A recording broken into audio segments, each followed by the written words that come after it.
just to do that repair school. But our CEO, he wanted to keep us busy, so he volunteered that we would take care of it. And he set up this assembly line, and every man had a job to do. And then we turned out more planes than the people that was supposed to be doing the work. That's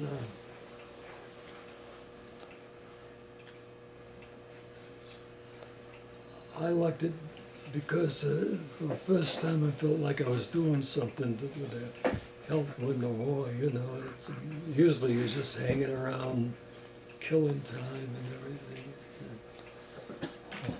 I like to be busy.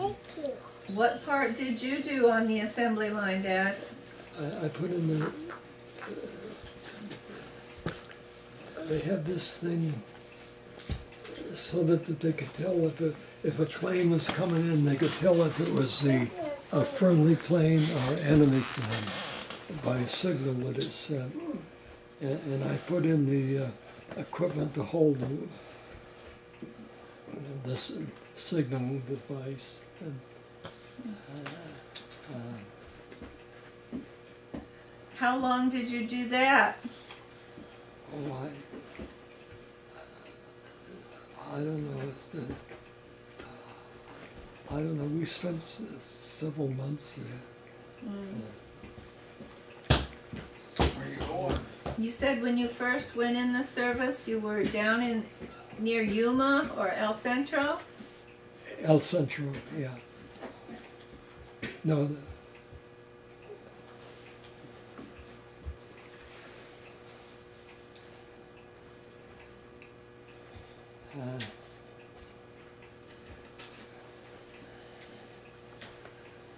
It's not very interesting. I have nothing to say that's interesting. It's just. Well, it's interesting to us because we haven't. You know, you used to talk to the boys about it, but you'd never talk to the girls about it. And Alicia, for an assignment, has to interview you while she's here. You can tell them how, I think it's very interesting when the things on Guam. I know they're not very nice to talk about, some of them, but there were some things there that were kind of interesting that happened. You had met Pappy Boyington? Yeah. How did that come about? He made an emergency landing on our airstrip, and his plane had to be repaired. And the engineering officer came up to me and he said, "How long do you think it'll take?" And I says, about 3 or 4 hours. He says, "I'd like to have this plane off for about 20 minutes, you know, off of pressure." And then you stand there. When you see the plane take off, you just cross your fingers and hope it's.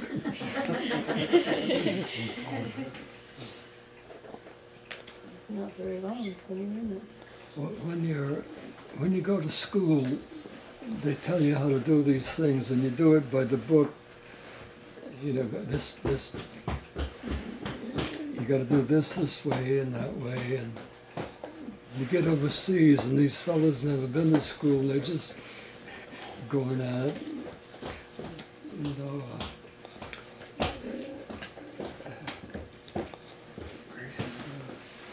Can we take his shoes off and just let him run in socks? I can't tell anything else. I said tell him something about Guam. Well, unless you don't want to, if you don't feel like talking about it. That's... we was, most of the squadron went on an aircraft carrier, but 8 or 10 of us went with the equipment on a freighter. And as far as the invasion, we sat there and watched the battleships shell the place all day. And then as soon as they secured a place on the beach, then they took us in. And later our planes landed and we worked on them. And you had, I think, 18 planes? F4U's Corsairs, fighter planes, the gull-shaped wings. Yeah. How many planes were in your squadron? About 18 to 20. Yeah. How long did the battle go on after you guys landed? Oh, several days. They were. We was there for from July to December, and there were still Japanese up in the hills. You know, because they couldn't do any fighting; they were just stranded there. But, You told me one time the planes would crackle at night, and they'd sound like gunshots. Yeah. Just, yeah. I didn't get much sleep. You'd work all day, and then they'd shot him in. They'd put you on guard duty.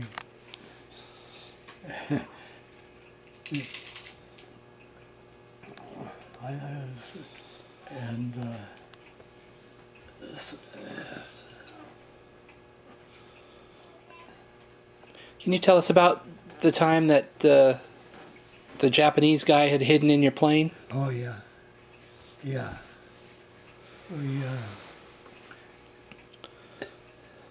Yeah. Just as soon as it got daylight, we'd get up and go to and the sergeant says, "I want you to work on that plane right there." I gave him the number of it, and I was walking up to work on it, and there's this explosion, and I thought, "Oh boy, this is it," you know. And come to find out, a Jap had crawled in the plane during the night, and I guess he planned to. I don't know what he planned to do, but anyway, he took a hand grenade and pulled a pin on it and committed suicide that way. But it was a novel surprise, you know. How close were you when it went off? I can't hear you. How close were you when it went off, honey? About from here to where that car is. Well, that's about 30 feet max. It was enough so that it was quite a surprise, a shock, you know. And Yeah, and he said but that. first I thought, this is it. And then it's... And he said if you hadn't taken the time to have a second cup of coffee, things might have been a little different.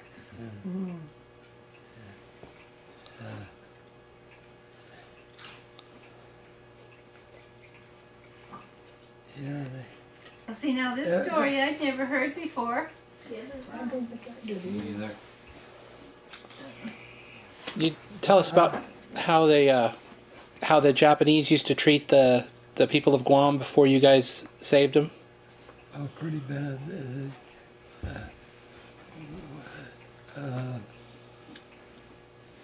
Yeah, they was glad to see us come. Yeah, they.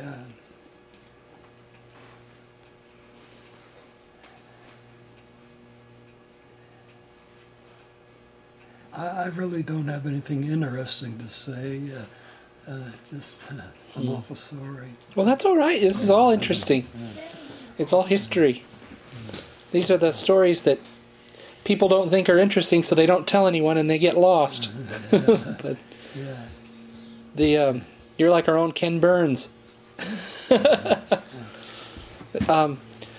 You tell us about when you were in in basic training, and you had gone to do your rifle range. You're qualifying as a Yeah. for the rifle. Yeah. Can you tell us about that story?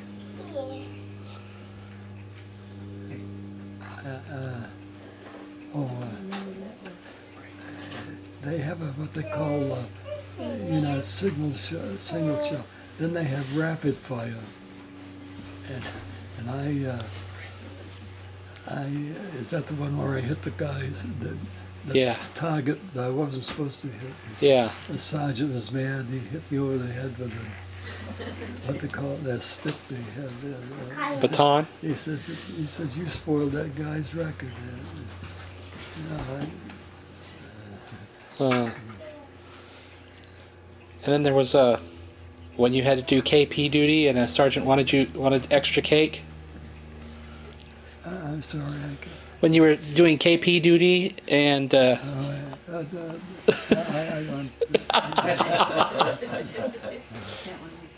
No, I don't want to talk about it. That one upsets him a little. I really have nothing to say that's interesting. but it doesn't upset him. It's just there's kids around. Well, no, it does. It has. Oh. That one. How about Morrison Hill? Yeah, that was the best thing that ever happened to me. Do you want to hear it? Oh, yeah. About the first week I was home, I went to a dance, and they had what they call this circle waltz. The men walk around this way, and the women go the opposite way in the circle. And when the music stops, you dance with the person you're standing next to in line. And the music stopped, and there's this elderly lady, and so I danced with her. She says, I have a son in the Marines, and I didn't think too much about it. I just said, oh, is that so, and all that, and, and I forgot about it. And next week I went, and here was that lady, and she had a girl with her, and that's how I met your mother, your grandmother. I finally got up courage and walked over and talked to her. He kept moving from chair to chair, getting closer and closer. Way across the room from him, he moved. I thought, was he ever going to get here?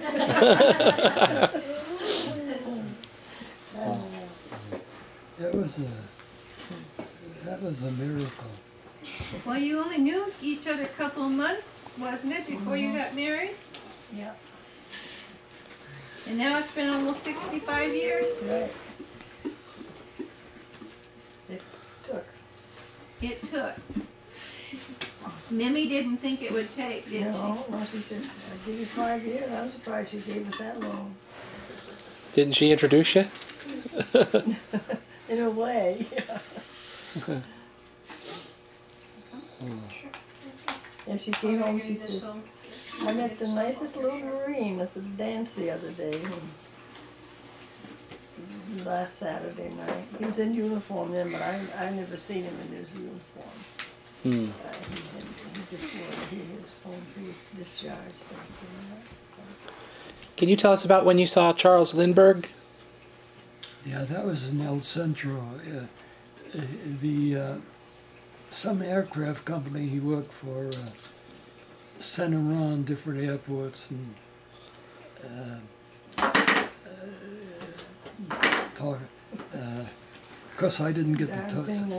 I just saw him from a distance because I was just a private. He was in the offices, but I recognized him. He was one of the most famous people in the world, wasn't he? Yeah, he was the first one to fly non-stop across the Atlantic, New York to Paris. In the spirit of St. Louis. Yeah. You getting a massage, Eddie? And we something that I always thought was interesting was Halloween of 1939, when you were listening on the radio and you heard Mercury Theater, War of the Worlds. Oh yeah, yeah. I don't remember the date, but yeah, that scared a lot of people. Yeah, they actually thought there was an invasion from Mars. Which kind of was curious to you, wasn't it? Because you'd heard them say again and again through the program that it was a dramatization, right? Yeah, yeah. They kept saying this is just a program, you know. But a lot of people didn't hear that part. New York, New Jersey, they went crazy. Where did you go to boot camp, Daddy? Parris Island, North Carolina, South Carolina. And then from there you went to El Centro? No, I went to Jacksonville, Florida. You take in the boot camp, if you're qualified with a rifle expert, then they put you right on a boat, shipped you over. I only made marksman, and they sent me to aviation school in Jacksonville, Florida. And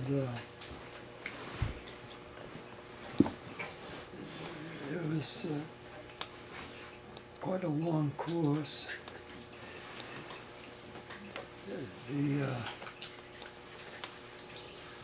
And then from there we went to California, and they issued us a rifle just about to get on the ship. They had one more physical, and the doctor said, "Step out of line."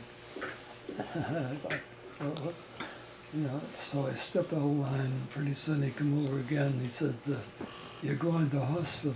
And I said, "What for?" And he says, "You got a hernia." I didn't. There's no pain or anything, you know. So they took the rifle back, and the ship went without me.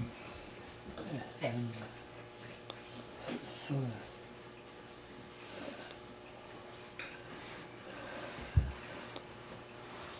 How long were you in the hospital? at that time, you won't believe this, but at that time, if you operate on a hernia, they kept you flat on the back for 10 or 12 days. Oh. Well, now they have you up the very first day walking, because they got a new way of doing it. I've had both ways. So how'd you catch up with your group after you got out of the hospital? I never did. That's when I went to El Centro, got in a new one. First I went to El Toro, that's down near Irvine, and then El Centro, and got in a new Those are so old. new Fighter Squadron. For years. Grandpa uses it to set stuff off. The only trouble is I'd offer some to you, but it's all the jobs are filled. So I was just doing the meanest jobs they had, you know. It just, and I hated it. And finally, I went into CO and I says, "I don't understand." I says, went to school, learned about airplanes. No, I'm just doing all these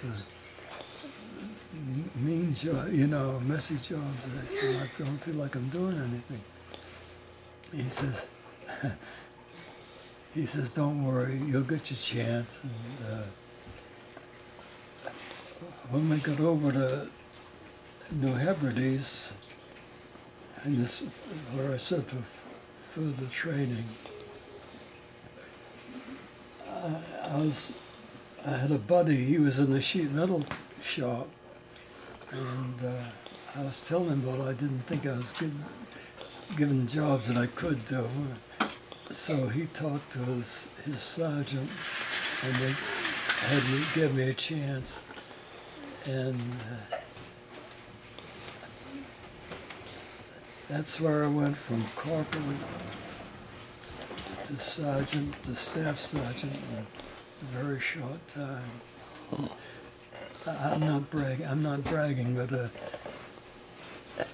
in the Marine Corps, it don't come too easy. And I thought. What rank were you when you left? Tech sergeant. They call them gunny sergeants now. That's 3 stripes down and 2 across.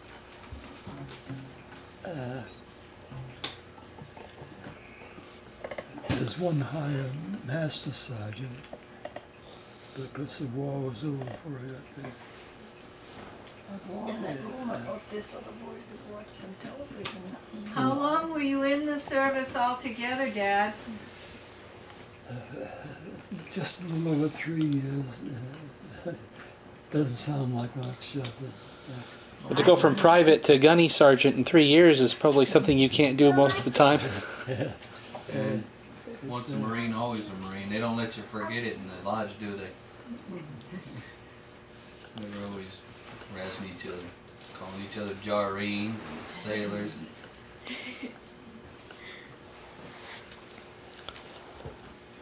You were on a ship, weren't you, Dad? An English ship or something, and you got so you couldn't stand the smell of tea? That was coming back. Yeah, we came back on an English carrier, and we were supposed to be coming to Los Angeles, San Diego, and then they got orders to return to the Pacific, so they dropped us off at Pearl Harbor. And Do you remember the name of that carrier? no, I don't. No. Probably it would be listed on his DD-214. No, I don't. It's much different than an American ship. They don't. Well, they don't keep them as spick and span as an American ship does. But They have alcohol on their ships, don't they? rum. Rum? Yeah, every day they have a salute the Queen with rum. I'm surprised. Did you enjoy that part? Did you have some tea? Yeah, they drink tea all the time. I got so I couldn't stand the smell of it. Was this the ship where they wanted you to jump overboard into the water and you didn't know how to swim? No, that was back in Jacksonville. Oh, okay. So, they took us all to the deep end of a swimming pool. They said, jump in. So I jumped in and I went right to the bottom. And I was coming up, I went down again, and then somebody dragged me up on the deck.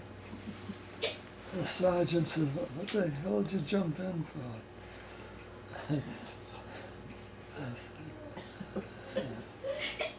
You scared what would happen if he didn't, He's talking so low because he's got his hearing aids in and he thinks he's talking loud. Well, I wish I could tell you some interesting stories, but I can't. Daddy, they're all interesting. You haven't told us a boring one yet. They're all pretty. You, they're the most interesting stories we've ever heard. Yeah. You're telling us about times that no one else can tell us about anymore. I mean, just imagine that the biggest event of the 20th century, we have somebody who was there for it and can tell us a little piece of it that we won't hear from anyone else. Yeah.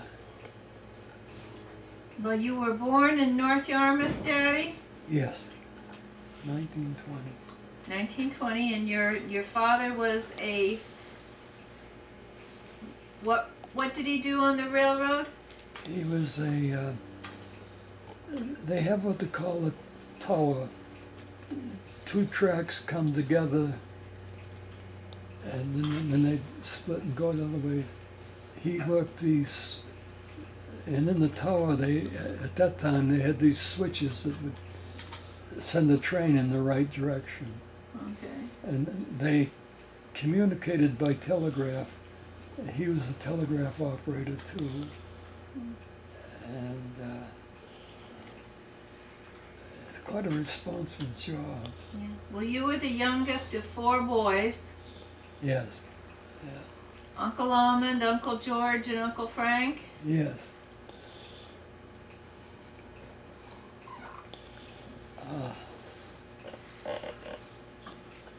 Yeah, he worked 7 days a week. Never got a day off. I don't know how he did it. He used to have to walk to work, didn't he? A lot of times, then they bought a Model T Ford. He never learned to drive it. Almond used to drive in to work, go pick him up. But a lot of times he walked. How much older was Uncle Almond than you? Um, 5 or 6 years. Okay. So he'd be 95 or 96 now?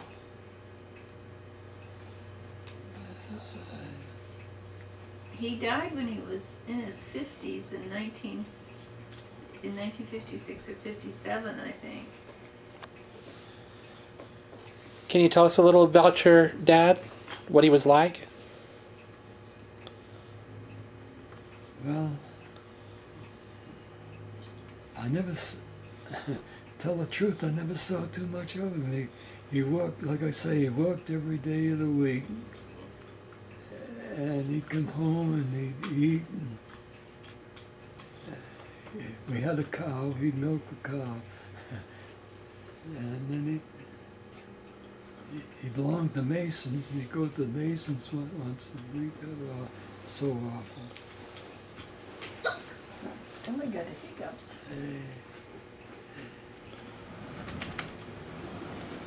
He was, oh gosh. I think we ought to talk about somebody else. I don't know. There's nothing very interesting in my life. Was he funny? Did he tell jokes or anything? No. Mm.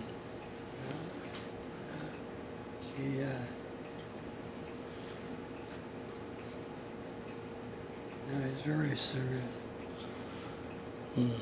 Well, how did his brother was Mark's grandfather? He was a brother. He was a brother to Mark's grandfather. Yeah. That's the Uncle Earl. Yes. Yeah. Like that. And he's the one that had the store in Gray. Yes. And Aunt Mary worked for him.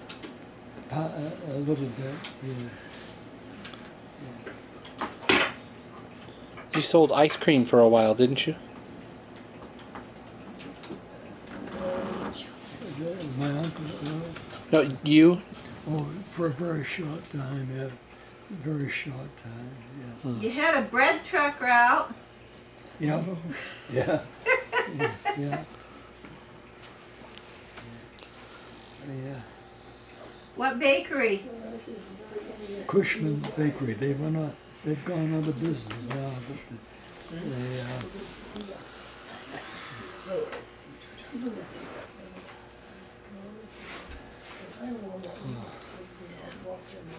Can you tell us about coming out to California? Or why you did? Susan was sick every fall, and finally a doctor in Connecticut said we should move to Arizona. So I wrote a letter to a Goodyear in Tucson Huh? Forget that. Not Tucson, Phoenix. And for a job.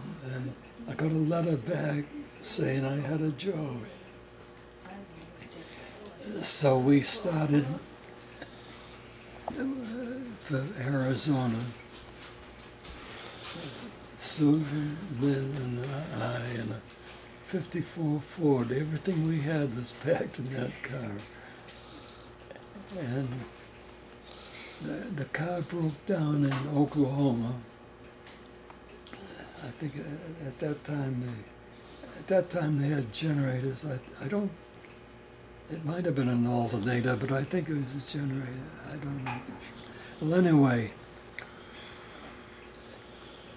then we had that repaired, and then we got to Flagstaff? yeah, Flagstaff, Arizona, and I was going to head south to Phoenix. We were on, and all of a sudden, I got this, I don't know what you'd call it, that says, don't go to Phoenix, go to California. That funny, right out of a clear sky. So I turned to Lynn and I says, we're not going to Phoenix. Phoenix, we're going to California. And of course she was upset because I didn't have any job or anything, but we went, and there was this couple that Lynn's folks knew in California, and we went, and we finally found where they lived. That was in Seal Beach, wasn't it, Daddy? Yeah. And they made us feel right at home and helped us go find the apartment. And then I got a job with North American Aircraft. And I've been there for a while, and we decided to buy a home in Norwalk. One of the conditions of the home was buying a home. You had to get a letter from your company you worked for saying you had a good job, steady job. So I went to North America and I got a letter, and about 2 weeks or a month later I got laid off. They lost their contract.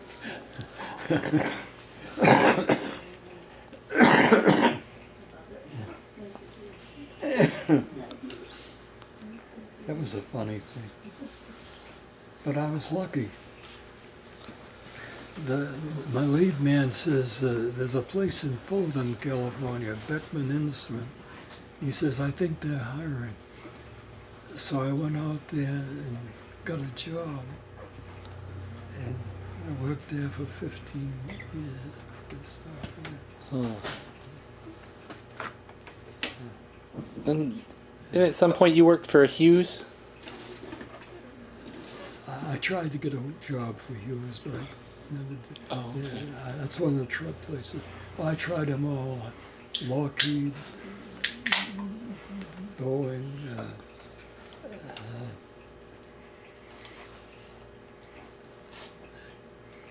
Hughes. But there was a time there was what they call a recession. And, Weren't you involved in or worked for a company that worked on the first afterburners? oh, that was in Connecticut, yeah. Pratt and Whitney. Yeah. Yeah, that's when we left Maine, we went to Connecticut. And that's where the doctor we met told us to take Susan to Arizona.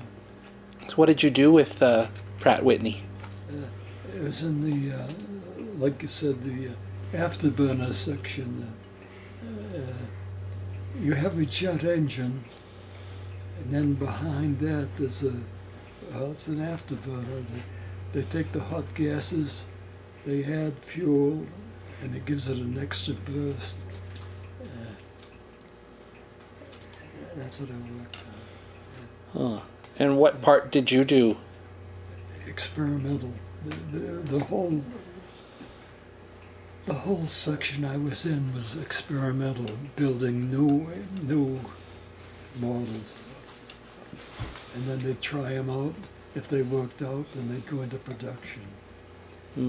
But this is the experimental part. Do you know any of the planes that those went on? It's just about all the big airlines use Breton with the engine. Most of at that time. And then General Electric, they made jet engines.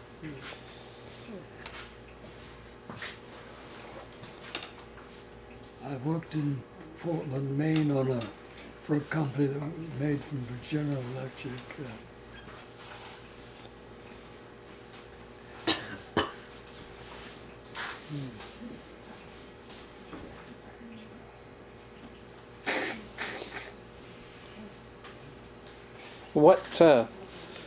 What was the group that you were with in the Marine Corps? Your unit in the Marine Corps? Was it a fighter squadron or? I was in the. I finally got into the sheet metal part. Yeah. Okay. Yeah. When the planes came down,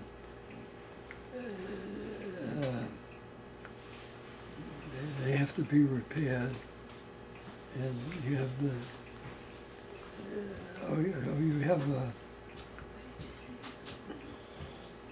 you have the people working on the engines, people working on the sheet metal, people working on the. At that time, they had fabric, the elevators and rudders fabric. They were full of holes, had to be patched up. And then you had the men that took care of the loading the ammunition. You had the men that refueled the plane. Every group had its own job to do. And so are you with the Marine Fighter Squadron, VMF 217? Was that was the name of your group? The yeah. 217th Fighter Squadron? Yeah, Fighter Squadron, yeah. What's the VMF? What was that stand for, Dad? V is lighter than air, M is marine, and F is fighter. Okay. So lighter than air fighter, Marine Fighter 217? Yeah. And this was a Corsair F4U? F4U Corsair, yeah. Espiritu Santos New Hebrides. Yeah. We'll go to here.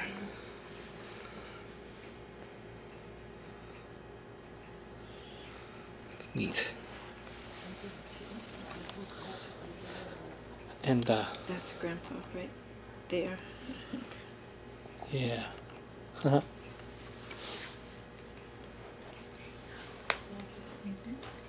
And wasn't there an incident when they were testing the guns on one of the planes? Oh, yeah. Yeah, it was, like I say, you have these men who, their job was to, well, sight in the guns, you know, you got two wings. You got 3 guns over here and 3 guns over here, and they have to aim them so that at a certain distance the bullets converge when a pilot looks through his Crosshairs? Yeah, when he looks through his sighting, he knows that when the enemy plane is in that circle, all those bullets converge right on that one spot. And that's that's anyway. They were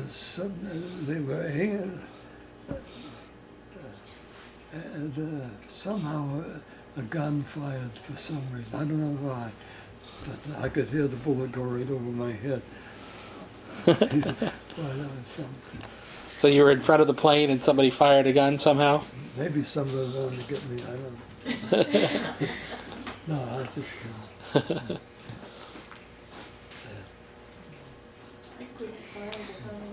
Had you, you'd originally gone to try to get in the Army, right? I tried to get in the Navy. Yeah. Navy? Yeah, on Pearl Harbor. When Pearl Harbor was attacked, I went to the Navy recruit. And they sent me to Boston.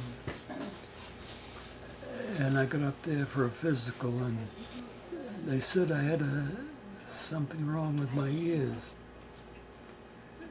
And I thought, oh boy, I'm going to be out of this war. You know, I'm really a coward. You know? So much a coward you went down to sign up for the Marines? No, what happened was I got a draft notice. I was going to be drafted. And the guy I worked with, Eddie, he's a welder.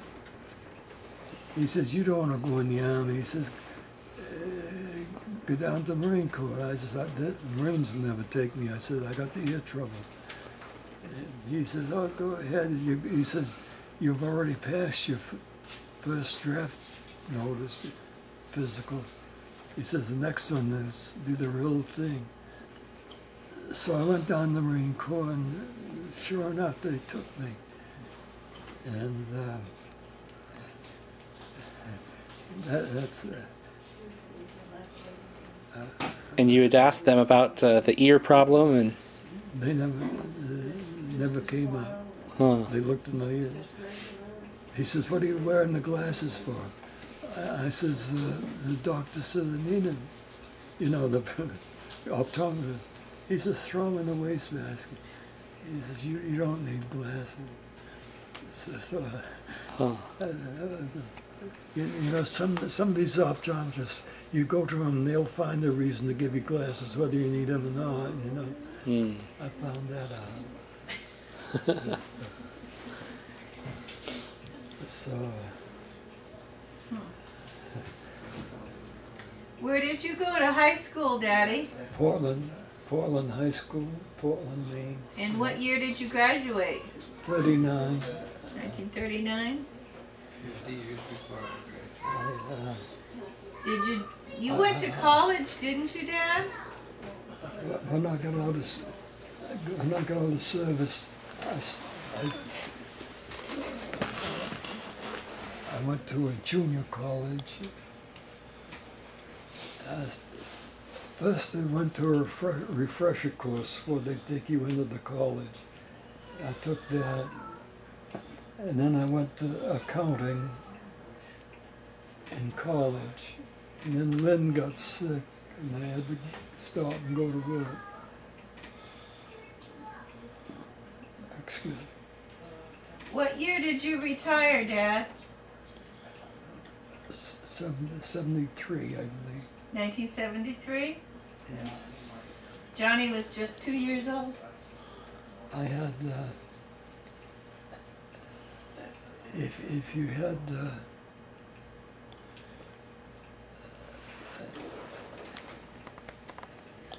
I think it was your age plus the number of years you worked added up to a certain number, you could take an early retirement.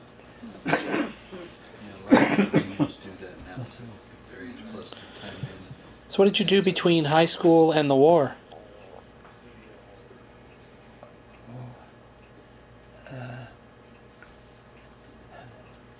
kind of a long story. First, I got a job in a paint shop, paint store, in a shipping department. And I think I was getting $10 a week, I think I was getting. And then my sister-in-law worked in a savings and loan, and she had a customer who would run a linotype shop. I don't know if you know what a linotype is. Linotype. It's a machine that was invented by, instead of setting type by hand, you'd run a keyboard and it would set the type by machine. It was quite remarkable. They call it linotype machine. So she knew this fellow, and he says, you can come in and drive a delivery truck, and when you've delivered all your stuff, then we'll set you down in a machine and teach you how to run a linotype. A very high-paying job. So, and that was $2 more a week. Anyway, there was a girl in the front office, and I dated her, and her father worked in a sheet metal shop, and I went to see her one night, and he says, why don't you come down to the shop? He says, maybe I can get you in the shop. So I went down there and got in the sheet metal shop. And I worked there until the war started. Well, that's what you did at Beckman Instruments, wasn't it, Daddy? All those years with sheet metal? Is that what you did at Beckman Instruments, was sheet metal? Yeah.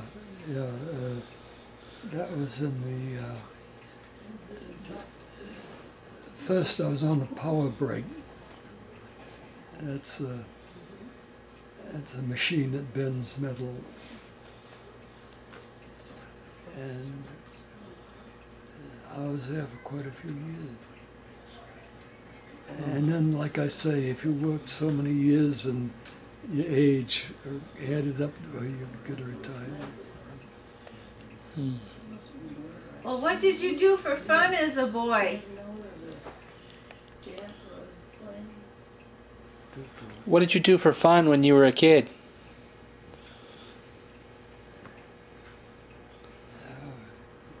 Oh gosh, we used to hunt, fish, play baseball.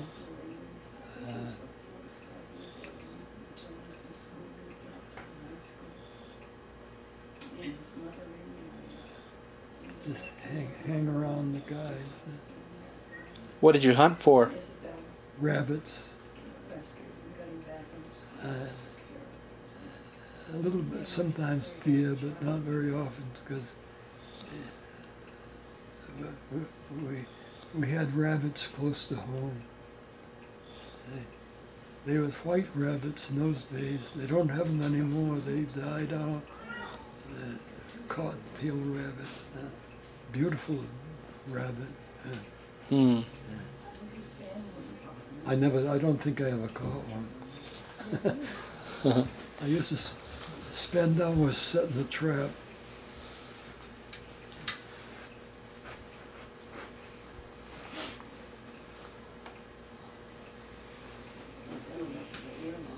You have had a box, you put a carrot in there with a door.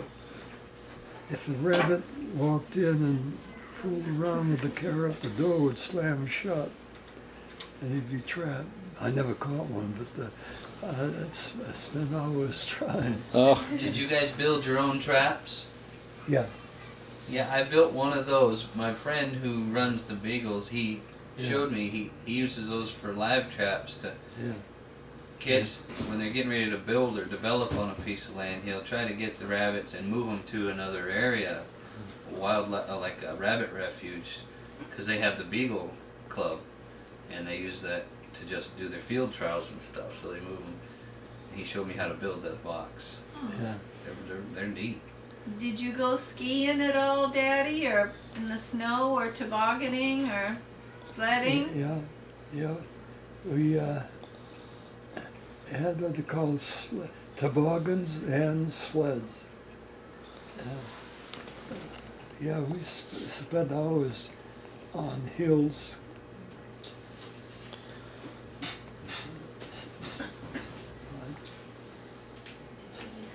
Sliding down. What was your first car? Oh gosh. It was a 29 Model A Ford. And I never got to drive it on the street. I bought it, fixed it up, and sold it. I never got the licenses or anything. And then I bought a car when I worked at the paint store. I bought a car, but I can't remember the name of it. It was an unusual name.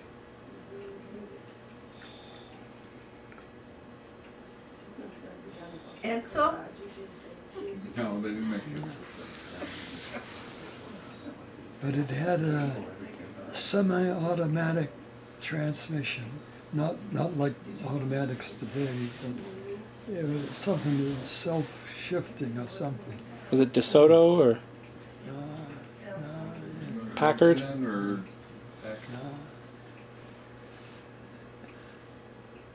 Hudson? Anyway, the thing didn't work right. It would make this horrible noise.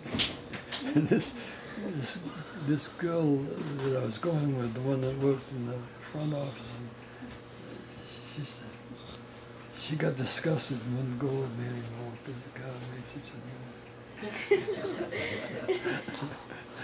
noise. It was embarrassing. You'd be riding down the street and this car would make this awful noise. You know.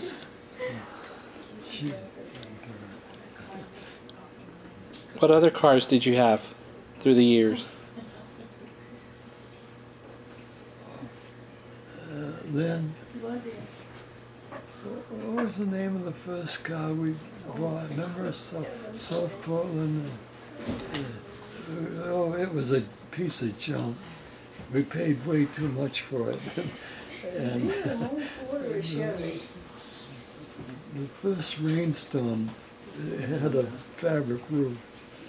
The first rainstorm, the steering wheel, the roof leaked and the steering wheel got all black. It'd be just like you had ink on your fingers. You remember that, honey? Yes. Wasn't there one you had to hold in gear?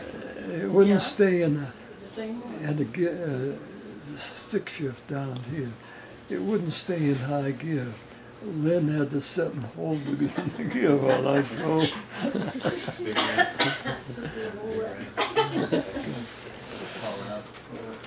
Then we had a flat tire and there was many patches on it. And then In it too. one day we had a flat tire. We were at the filling station. And in those days they patched tires, you know, and had inner tubes. And the guy says, I can't do anything. He says, you got any patches on top of that patches?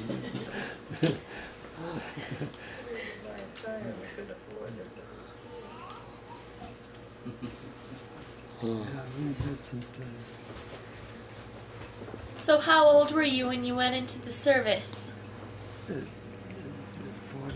20, 22, I think. 21, going on to 22. All right. 21. 21. You had got to know what sand fleas were? The sand fleas? At Paris Island, sand fleas? I don't remember them, no. Oh, okay. No. Someone had said that they had really bad sand fleas at Paris Island. Maybe they did. I never happened to run. I know it was quite a shock. when you join, oh, they treat you like a king, you know. And then they say, everybody take one step forward. And you take one step forward, and then you're in. And then the whole atmosphere changes. It turns icy cold, and you're nothing but a piece of junk, you know.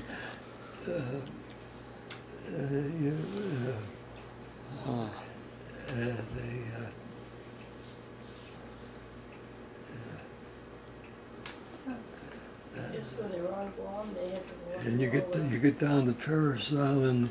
Here's these guys that have gone through it. And they're yelling, "You'll be sorry. You'll be sorry." Then they, What were you saying, Grandma? Oh, I was saying, but when they were on Guam, I guess the only thing they had to wash with was their helmet. They used to have to do all their washing and shaving in a helmet. And he was telling me once about the rats that were on the outside of the tents running up and down and things like that. Your grandma's telling us about how you used to have to wash and do everything with your helmets on Guam. you know, when you on the first day there, you're very short of water. You know, you have to do as much as you can with the helmet full. Shave, wash.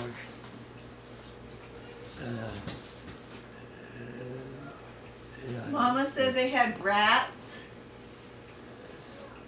Rats on Guam. Maybe they did. I don't remember.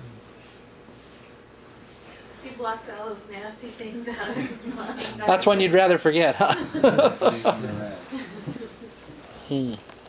I know the flies.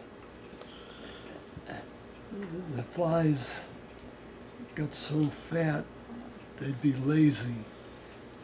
You'd go at them and they wouldn't fly away. You'd have to brush them off. That's because they were You feeding know, on the dead it's people. terrible. Hmm. Because there's so many. I don't want to talk about it in front of the kid. And when they were going on shore, I guess there was a lot of dead Americans and Japanese folk all over the place when they went on shore. Hmm.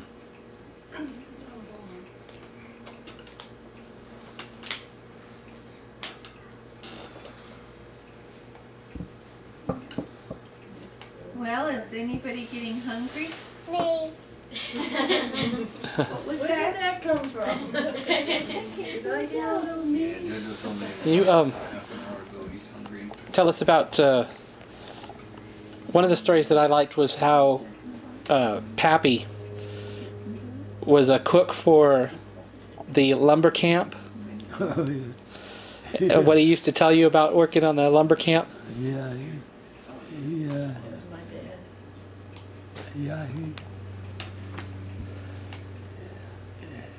he cooked for an awful lot of men. And the thing I remember about, I asked him once, how do you make a apple pie? And he said, well, first you take a barrel of that flour, you know, he's cooking a big bunch at a time. He said he went to work this one camp, and they had a pig to eat up what was left over. He says, after I'd been cooked there for a while, he says they had to buy grain to feed the pig. Because Wasn't much left over to feed him, huh? nothing left Everybody over. liked it. They liked his cooking, Do you think he was bragging or making something up? yeah. Probably funny.